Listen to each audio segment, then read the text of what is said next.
Kemudian cahaya itu menyinari seorang pemuda yang tumbuh dalam rumah Nabi sallallahu alaihi wasallam, yakni Ali bin Abi Thalib, putra pamannya Nabi.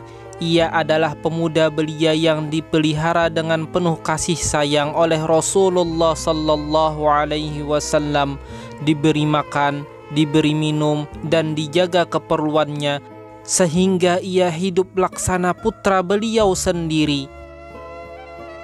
Adapun sebab Ali berada di rumah Nabi sallallahu alaihi wasallam bermula ketika kabilah Quraisy dilanda paceklik dan kelaparan.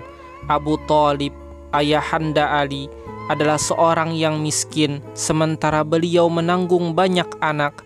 Maka Rasulullah sallallahu alaihi wasallam dengan penuh kelembutan dan kasih sayang berkata kepada pamannya Abbas bin Abdul Muttalib,